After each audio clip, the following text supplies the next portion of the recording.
It's not going to be easier to face 10 years from now. It's not going to be easier to face 20 years from now. I think if I stay in this space, I'm going to die.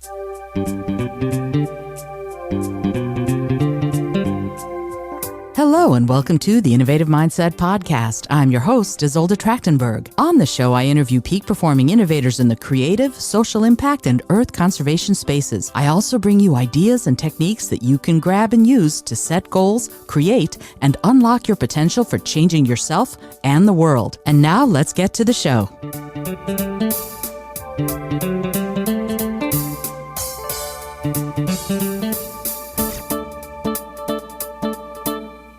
Hey there, this is Isolde Trachtenberg for the Innovative Mindset Podcast. I'm super happy you're here. Welcome. And I'm super happy to introduce you to today's guest. She's going to rock your world. K Ramsey is a creative solution specialist and relationship expert. She helps people unravel complicated situations so they can move forward faster in both business and life. This is singing my song. People make over 35,000 decisions a day, yet decision-making and problem-solving is not a skill that we're taught in school. Through solution-based thinking, Sarah's bringing life-changing clarity to help people find answers to problems and decisions that, on the surface, seem impenetrable. As the host of the globally acclaimed podcast Toxic Person Proof and best-selling author of Toxic Person Proof, Clear the Confusion and Learn to Trust Yourself, Sarah is no stranger to unraveling complex issues, and she provides a sense of power and direction to her clients, enabling them to create positive momentum both personally and professionally. Oh, do I need to talk to you, Sarah? Welcome. Hello, I'm so happy to be here. This is so fabulous. What you're doing, the work that you're doing is something that I am incredibly curious about, because there's so much baggage that we carry around day in and day out. And it sounds like you're helping people untangle all of that, which I'm so excited about. But I want to, as I do with everybody, I want to stop for a second and go back. How did you come to this? How did you come from where you used to be to realizing, you know what, untangling these problems is my life's calling? Great question. So my life used to be very, very tangled. I grew up, my dad was a pastor, and so he was in the same church for 30 years. And I worked in that church. It was a very large church. I worked in that church. All my best friends went to that church because I'd been there for so long. And my ex-husband's family worked for that church. Okay. So that is what I call a spaghetti problem. Yes, I can see that. Right. It is very interwoven, especially when I was trying to decide if I was going to get a divorce or not. Okay. So not only am I thinking, should I get a divorce? Is this, in the best interest of me and my kids? I was thinking, is my dad going to get fired? People keep telling me God hates me if I decide to get a divorce. Wow. I will literally lose my job because I can't get a divorce and work at this church. Am I going to split the church and make everyone in my, hurt my family, hurt my friends? I mean, it affected everyone. When I went to my divorce lawyer, he said, it's like the prince and princess are splitting the kingdom. Oh, wow. Okay. No pressure, no problem, no pressure. None at all. None at all. Yeah. Especially knowing that God was going to hate me, which was very exciting. So, so it was such a big decision and such a complicated decision that it was a decision I kept putting off. And my hair was falling out. I was losing weight, gaining weight. My skin was like, I had all these skin issues from the stress. And I just kept thinking, delay, overthink, delay, overthink, delay, overthink. Until I was driving several friends around in Charlotte, North Carolina, completely sober, 2 p.m, no prescription drugs, no drinking, nothing, black out while driving the car. Wow. My friend has to grab the wheel. So luckily no one was hurt, but that was really my rock bottom, right? That was the wake up call I needed, not only to move forward in the divorce, but to move forward in having a framework for making decisions. And so I took my spaghetti problem and turned it into a waffle problem. I love it. And I promised myself I would never get my life looking like spaghetti again. I would never ravel things together in that way that I had no way out, right? And that everything felt so complicated. And it really was, So trying to take each problem, like where am I going to live is one noodle, drop it in one waffle square. What am I going to tell people? Another noodle. Is my dad going to lose his job? Another noodle. Where am I going to work now? Another noodle. How am I going to talk to my kids? How am I going to protect my kids? Another noodle. What divorce lawyer am I going to use? Another noodle. Financial issues, that's another noodle. And when we start seeing them as their own separate squares with their own separate action plans, then you can start to move forward. I'm taking a second because, wow. Okay. So it seems to me, first of all, that you have taken the reins of your life, right? That notion of, I am just not going to let it be this convoluted mess anymore. And that takes a certain amount of strength of character and sense of self. How did you develop that? Or was that innate to you? That's always the question people ask. And the honest answer is, I thought I was going to die if I didn't do it. I mean, my body was falling apart. My health was falling apart. And this was in my 30s, my early 30s or late 20s. I don't remember, it's all spaghetti together now, mingled in. But, I thought, how could it possibly get better from here? Like, my health it's not going to be easier to face 10 years from now. It's not going to be easier to face 20 years from now. I think if I stay in this space, I'm going to die.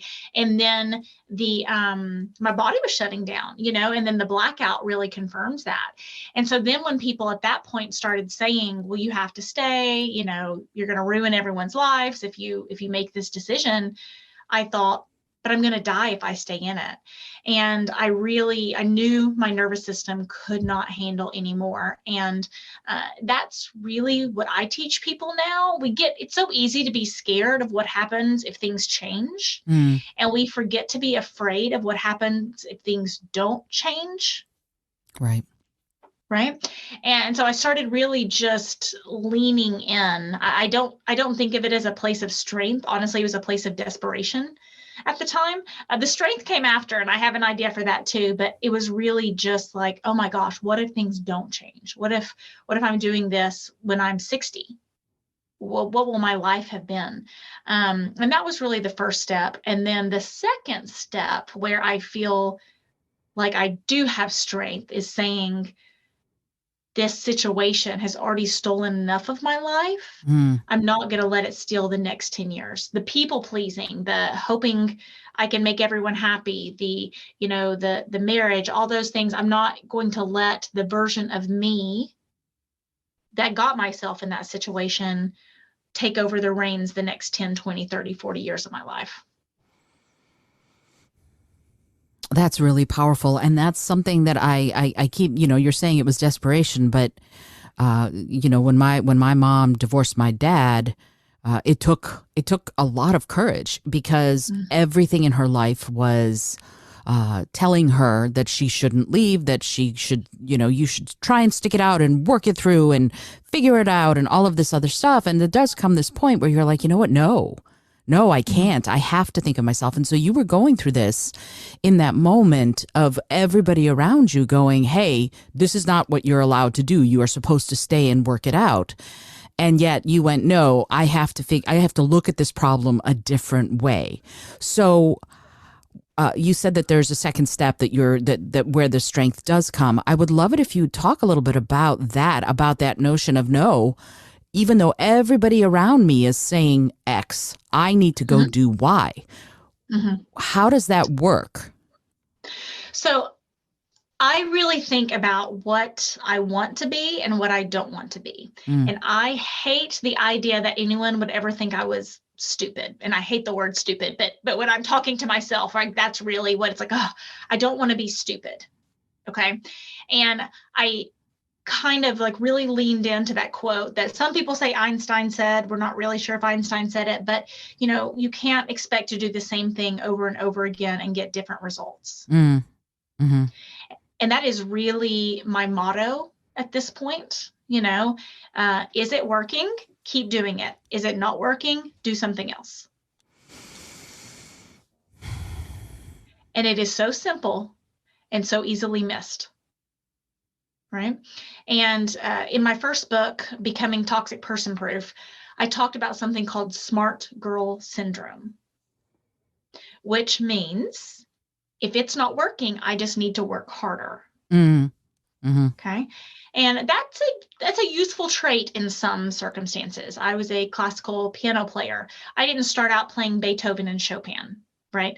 I started out playing Twinkle Twinkle Little Star, and then I worked harder and then could play Debussy, right? But it was that hard work and just do it over and over again, okay? And so that there was a gift to that. There's a gift to that if you need math tutoring. There's a gift to that in some ways if you're building a business, right? But there's certain things in our life that we can work harder, but if there's 10 years of data or 20 years of data or even 5 years of data that says, you know, you've been doing the same thing and for 5 years, you've made very little to no movement. Are you going to do it for another 5 years? And I love to use the example of my own daughter at this point. She's very smart, but during COVID, she missed a lot of reading, right? The schools were online or shut down or, you know, these types of things. And so I hired her a reading tutor and she got really great results with a reading tutor. But I tell people, you know, what if I hired her a reading tutor and 2 years later, she couldn't read? Do you think I should hire that reading tutor for year 3? And everyone says, no, you should not hire that reading tutor for year 3. And it's like, okay, have you been seeing the same therapist for 2 years and you're still stuck? Have you been in the same relationship for miserable for 2 years and you're still stuck? Have you been watching your mother's behavior for the, 40 years and then you keep hoping she's going to be different? And they kind of sit back and go, okay, I get your point. And it feels, I'm a recovering people pleaser and it feels mean to say it, but the shift I made in my own heart is it's mean not to say it. Because all I'm asking is, what changes have you seen? And if you're seeing changes, for example, let's say my husband, he was almost pre-diabetic, right? When he went in for his checkup and he stopped drinking sweet tea. He was really addicted to sweet tea. He would have 8 or 9 glasses of sweet tea a day, which is an enormous amount of sugar. Mm-hmm. And he stopped drinking sweet tea and immediately was no longer pre-diabetic and actually lost a lot of weight just from that sweet tea. Okay. That's a strategy that works. And if I say to him, hey, did giving up sweet tea help you improve your health? That's a very easy question to answer. It's only hard to answer if we don't like the answer, right? Like, well, you've been with the same therapist for 2 years and you still really feel stuck. It's not mean that I asked the question. You just don't like the answer because the strategy isn't working and it needs to be changed. Absolutely. It's absolutely true. And it's interesting that notion of the reason some people stay stuck is they don't like the answer to the questions they'd have to answer if they decided to unstick themselves. And that it's so fascinating to me because there are certain decisions we make easily, right? What I want to have for dinner can be an easy decision. Do I want to take that walk before I go back from lunch? That's also can be an easy decision. But the ones that are really personal and individual, like, do I want to stay in this relationship? Is there something about this that's making me unhappy? And if so, what is it? Those questions we shy away from. And I guess the question I have for you is, how do you learn to listen to yourself?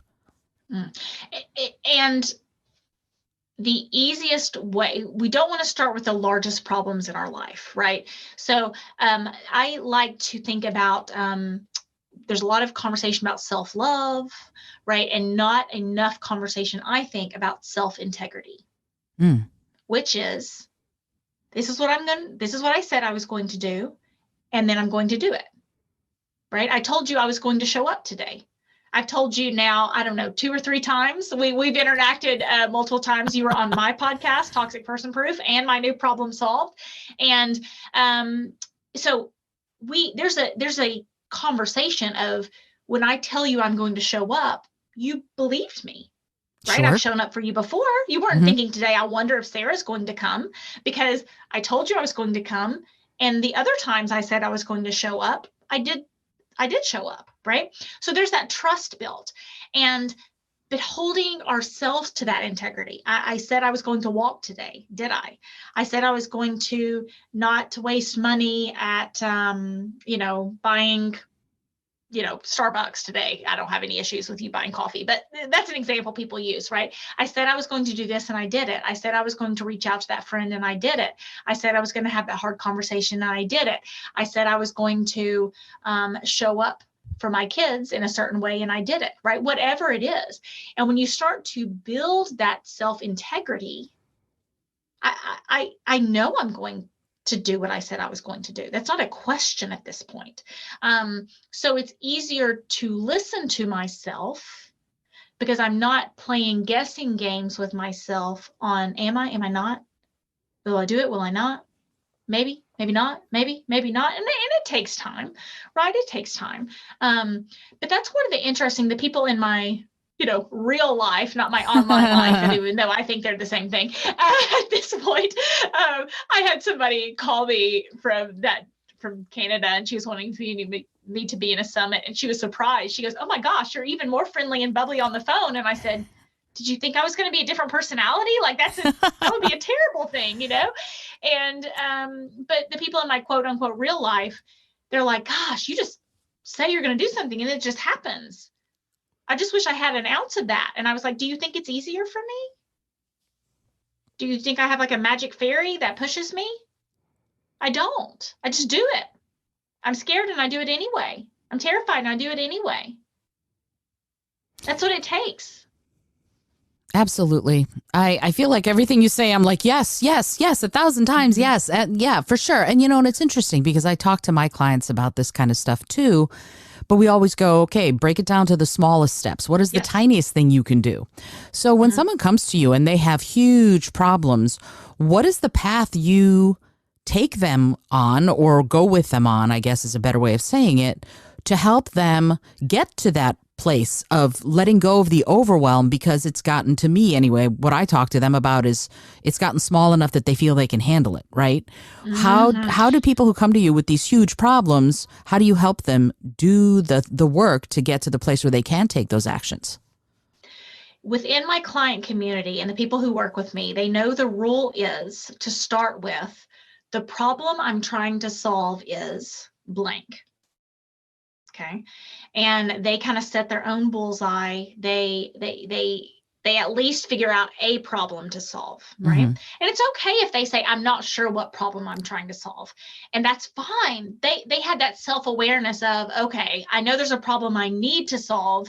I'm not sure how to get there. That is its own problem to solve. Right? That's okay. That's its own problem to solve. Okay.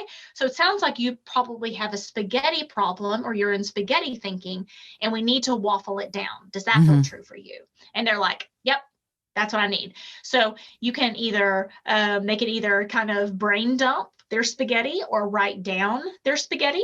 And then they can truly pick out, if say you write this out, okay, and I want to start a business, but I'm really scared because my dad has always told me I was going to be a failure. And I know he thinks like 9-to-5 security is the right thing to do. And if I leave, people think I'm not even going to work. And then my spouse is going to be mad at me, because then I'm going to take that money in savings and invest in a business coach. And then which business coach am I going to invest in? Okay. That's spaghetti thinking.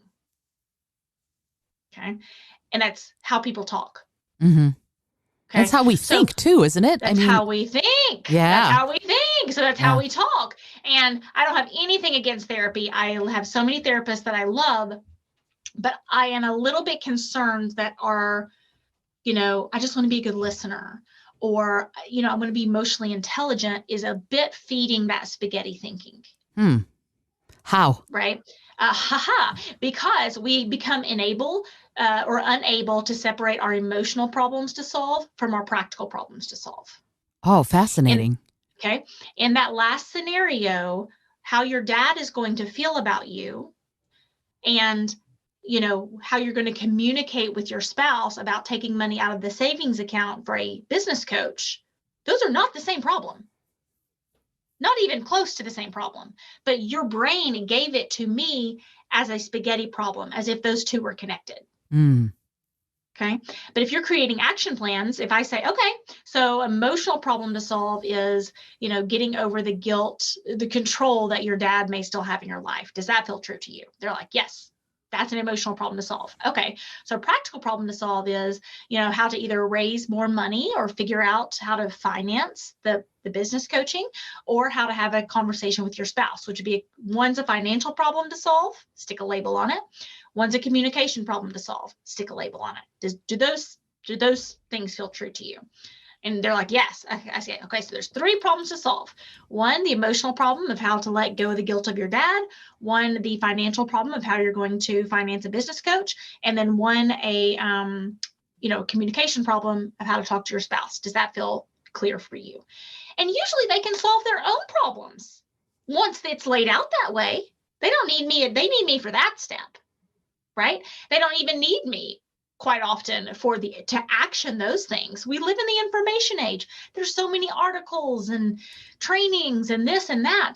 To me, it's once you get it to those separated issues, almost most of those things can kind of be solved in a podcast or an article. It's the step to get it to that place of clarity where you see it as separate waffle squares rather than the spaghetti problem. Yeah, it's, you're reminding me of something that I used to do when I was a kid. And that was whenever my mom had tangled necklaces in her jewelry box, I would get the job, and I loved the job of untangling the chains, right? And they would come at a complete mess, and it was so lovely to be able to work through, and it took a lot of patience, but to sort of unravel them and then have them all laying out where I could see them all and they were all fixed. So personally, I love doing that. There's a ton of overwhelm that happens though if you're not someone who likes doing that. So yes, obviously they can come to Sarah K Ramsey and get coaching, but you have to know that you need that kind of help, right? Like you said, smart girl syndrome is you're just going to keep working on it and working on it. And so then you're stuck. And I guess the question I have for you is, someone comes to you and they're obviously very stuck or they're in smart girl syndrome. What's the first step for them? What do you help them do to get unstuck? In the spaghetti waffle action exercise really is useful. If I say, hey, what's going on with you? And they do spaghetti thinking. This is something people can use at work. This is something people can use with their kids. This is something people can use with their friends. And they brain dump on you. They spaghetti dump on you. And you say, hey, I heard this podcast recently, and this woman was talking about like how to unravel problems. Would you be cool with me like trying it out on you? And most people are curious, right? They're like, okay, yeah, like, yeah, what do you mean? And so then you as the listener, okay, because this is, people can coach each other. This is especially really important for management or parents or people in leadership positions, right? And they say, okay, and as you are listening, I promise, you will always hear people's problems.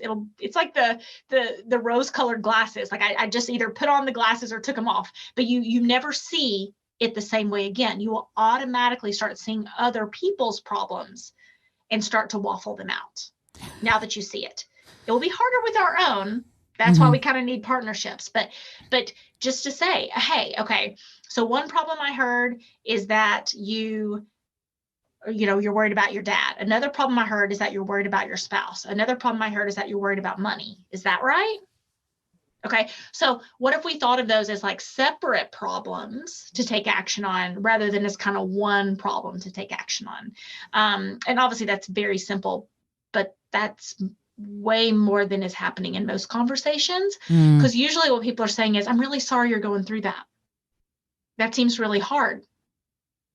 Have you always been mad at your dad? Maybe you should see a therapist. Gosh, I just hate that. Yeah, it sucks to have money problems. Your spouse should support you. How dare he not support you or she support you? You need to go after your dream. So it doesn't matter if they're not good with you spending money. You should just do you, girl or guy. Do you hear the drastic difference in those two things? And I think good leaders are good listeners. And I think great leaders help other people solve their problems, not tell them what to do. Did you hear? I never told you what to do. I unraveled your thinking for you, and I laid out all 3 necklaces. And I said, which necklace do you think would be best to start with? Which necklace do you think you should wear tonight? And we're asking people what necklace they think they should wear tonight when all the necklaces are tangled up. Yeah. And it seems like even just thinking about it in those terms, it feels incredibly overwhelming if what you're trying to do is make a decision, to stick with the necklace analogy, which necklace. And so you said something that I think is really interesting. You said that we make like 35,000 decisions a day. And wow, first of all, wow, it's not, to me, those aren't conscious decisions. I imagine they're probably subconscious, but I've never heard that number before. Holy moly. How do we handle that when some of those decisions, I imagine, are micro decisions? Some of them are bigger decisions. But what if those decisions are contributing to spaghetti thinking? How do we deal with that? How do we deal with making 35,000 decisions a day without getting into some of that overwhelm that leads to spaghetti thinking? That number comes from an estimate. There's a 1,000 people. If you Google 35,000 decisions a day, you're going to see tons of information on that.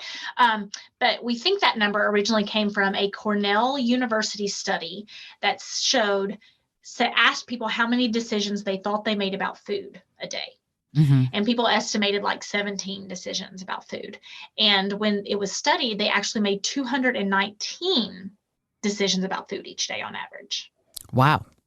Okay. So 219 decisions about food alone. That you can see kind of where the 35,000 decision number comes from. Okay. In the building. Okay. If that's just food, then what about driving? What about what teacher your kid should have next year? What about, are you going to change jobs or not? Those kinds of things. And I really like to help people think about major, minor, major and minor league decisions, right? And if there is a minor league decision that is not going to matter in a week, we want to make those decisions as quickly as possible. We want to really not overfeed those decisions, right? And that can be a practice. Also identify yourself as a decision maker. Now that you make that many decisions a day, because a lot of people say, I'm just not good at making decisions. Okay, so if you tell yourself I'm not good at making decisions, you're not going to get better at making decisions, right? Sure. But when you start to say, gosh, I'm already making so many decisions, how fast can I make some of these, right? And it's like, okay, coffee or tea, go. Chicken or beef, go. Some of those decisions that are very minor league decisions, we want to kind of starve those decisions, right? We don't want to give them too much energy, or we're going to get into decision fatigue and not have enough energy left over when the big decisions come, which are those major league decisions, which is what we want to spend our time and energy on. I'm taking a second and taking all of that in. So if we talked earlier about this notion of being a problem solver. And I imagine what you just said about making decisions and giving the energy to the bigger decisions as opposed to the smaller ones that you don't really need to pay that much energy towards. How do the two relate? How would you relate this notion of making these bigger decisions and solving problems for yourself, maybe at work, maybe with your spouse? How do they correlate, if they do? It was interesting when I started this work. I think in terms of solving problems, and a lot of people don't like that language. My husband was thinking about changing jobs, and I said, what problem are you trying to solve? Which is the magic question that to me sets the bullseye. Okay, what problem are you trying to solve? I want to feel more loved in my relationship. I want to feel more respected at work. I want to have more energy at the end of the day. I want to have more money in my bank account. I want to build wealth for myself. Okay, these are problems to solve to me. Okay, but a lot of people think of them more as decisions to make. So it's really interesting whether people identify a problem to solve or a decision to make. Because I think sometimes people associate problem to solve with a major issue in their life. Okay. But I still like that question because, people say, oh, there's not problems, there's only opportunities. I think that's crazy talk. Like, that is crazy talk. If your child can't, can't get out of bed because they're so obsessed with video games, that's a problem to solve, not a decision to make. If you're going to change companies after being with the same place for 20 years, or talk a CEO into signing a contract, or these are problems to solve, right? And so really just getting really clear about what problem you're trying to solve. And then until you can't make any decisions until you figure out what the outcome is that you want. And that's where that bullseye is. Okay. The problem I'm trying to solve. Okay, I'll tell you this. Writing a book is absolutely terrible for your health. I didn't know that starting out, right? I mean, you just think about I'll look at my little Fitbit and it's like, you've made 300 steps today walking from home. I'm like, 300 steps the whole day. Oh my gosh, this is terrible, And so a problem I was trying to solve is to kind of balance my,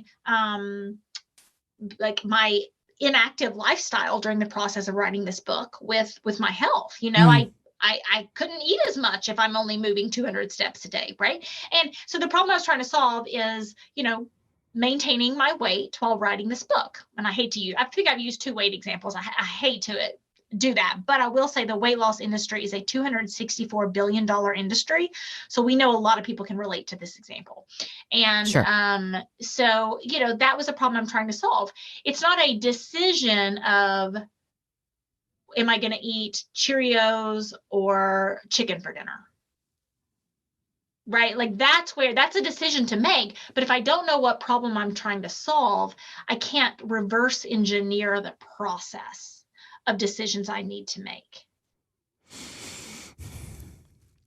I can see what you're saying. Absolutely. And yet the thing that I keep coming up with, like for someone who is new to this way of looking at things, how do you identify the problem? How, like you're saying, oh, I want to change jobs after 20 years. Yeah. How do you get from I want to change jobs to what problem are you trying to solve? What part of that is the problem? So 2 things. This is chapter 2 and 3 in my book. I love it. Yes. No, you're doing great. You're doing great. You're walking people right through the chapters. Okay. So level 2 or chapter 2, you can actually write what problem am I trying to solve 7 times. And this only takes like 6 or 7 minutes, but it's called 7-level problem solving. This is executive coaches use this on the 7-level deep exercise. And they use this to figure out your true motivation for wanting to start a business or make a change in your life. It's meant to really solidify your motivations. I use the same exercise for really drilling down on what problem you're trying to solve. For example, we'll go back to the father analogy, the father. Okay. So the problem I'm trying to solve is I want my dad to be okay with my business. The problem I'm trying to solve is I really want to start my business and not have my dad mad at me. The problem I'm trying to solve is I really want to kind of break free from the chains of living life for my dad and not for myself. The problem I'm trying to solve is being okay with myself despite what my dad thinks. Do you see how that, I know I didn't go through all 7, but do you see how that got a little more clear? Yeah, each iteration seems like it's getting you towards something, whether or not that, like for me, it would be one of those situations where I'm like, I want to change. I want to start a business, and I'll use my mom as an example. I don't talk to my dad, but I don't want my mom to be upset with me, I guess would be one of those steps. And then you keep going. But it seems like it takes a certain amount of, again, self-awareness to go, this is what the problem is. I want to start a business. That's one thing. And I don't want my mom to be mad at me. that takes some self-awareness that that is the causality there. And I hope that that's like chapter 4 in the book, because it's something that how do you know? How do you identify, again, that iteration is great. But what if you don't know that that's the actual thing that's upsetting you? Then you spaghetti dump. Okay. And you take each sentence. If you journal the spaghetti dump, okay, you can use each sentence as a separate problem to solve. Okay. And then you can underline the emotional problems to solve and highlight the practical problems to solve. And that really is the best way people have gotten unstuck, is just sorting the emotional problems to solve from the practical problems to solve. That makes a lot of sense. Okay. All right. That I love that. And actually, while we're talking about it, your book's coming out very soon. Tell me about the book. Yay, that's so exciting. What is it called, and where are people going to be able to get it? Problem Solved: Simple Habits for Complex Decisions. And these are complex decisions, right? Like how to overcome years of trauma from your mother so that you can start your own business.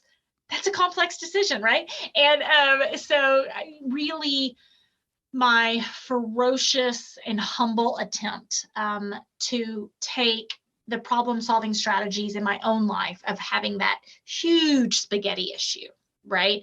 And then waffling it down. It's like, okay, here are all the problems I'm jumbling together as one. You know, how do I waffle them out? And just, you can brain dump, and then, you know, okay, each sentence is a different thing. Or you can have a friend say, hey, I'm going to probably give you 20 things. Can you catch the flying monkeys, that are flying, and then sort them out. But I want people to hear this as a puzzle. Okay. If your life is puzzling, when you start a puzzle, you don't say, okay, the corner piece is the absolute only place I can start on this puzzle, right? So I have to sort all through this and do hours and hours of brain dump spaghetti to find which is the perfect piece to start with. Okay, we know that's ineffective. That's not how you make a puzzle. So the whole point of this exercise is to find somewhere to start. Find one puzzle piece to grab and then start there. If we get caught up in where's the exactly right, most perfect problem to solve, and it's the only place that can possibly start, you're going to stay stuck. You're going to be in overanalysis paralysis. Your brain just gave you another reason to self-sabotage, another reason to procrastinate, and another reason not to move forward. And so the waffling down the action steps is just to give you enough of a direction that you can start somewhere. So that's the basis of the book, which is not what you just asked me, but I had to add it. But the simple habits for complex decisions, right? And solving those problems. So, and I'm also starting a podcast leading into the book, Problem Solved, Decision Made, where you are a guest. And so your listeners can definitely check that out as well. That's phenomenal. Wow. I can't wait to read the book, but also I think that, to me, the framework is deceptively easy. Like, oh, you have to unravel, but there's a lot that goes into it. And I know that anybody who's listening to this, if you're listening to this and you're an innovator, these principles apply to what you're trying to do too, because, as you know, I like to say, we're all in the business of solving other people's problems. So tell me, Sarah, how does somebody who wants to find you, in addition to the book, find you? So yes, check me out on Instagram, Problem Solved. They can check out my website, Sarah K Ramsey. I always use the K. You remember that version of me that was a big hot mess? Her name was Sarah Ramsey. Sarah K Ramsey knows better and does better. So you'll always see me use the K in my name. It's an identity shift for me. And they can get a free gift on my website that solves a toxic person problem, which using a method I call around the house, which has helped thousands of people. I mean, I don't know why I said dozens, but I mean, just so many people have examples of, I was dealing with this really frustrating situation and I went around the house, which is really common language, and they can get a free gift from there. And that will solve a problem this week. And that is a promise. Oh, that's fabulous. I love it. So those are the places to find Sarah K Ramsey. Love, love, love, love that. And I'm so grateful that you took the time to be here. I have just one other question before we leave this part of the show and move on to the little bonus round. And this question is, It's a simple little question, but I find that it yields some profound answers. And the question is this: if you had an airplane that could skywrite anything for the whole world to see, what would you say?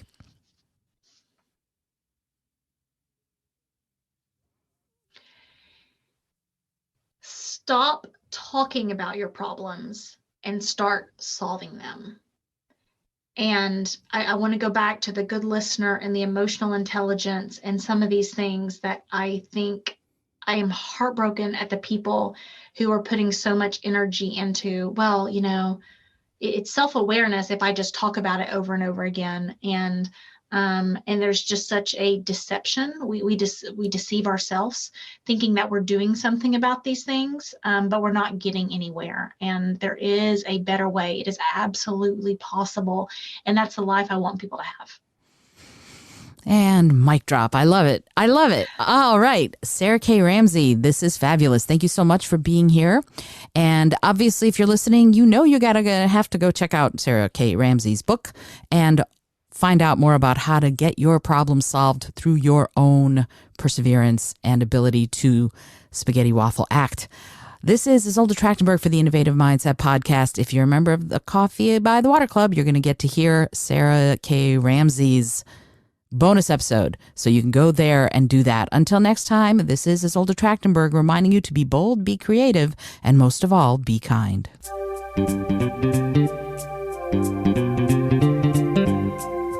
Thank you so much for joining me today. I really appreciate you being here. Please subscribe to the podcast if you're new, and it would mean the world to me if you told a friend about it. Today's episode was produced by Isolde Trachtenberg and is copyright 2022. As always, please remember this is for educational and entertainment purposes only. Past performance does not guarantee future results, although we can always hope. Until next time, remember to be bold, be creative, and most of all, be kind.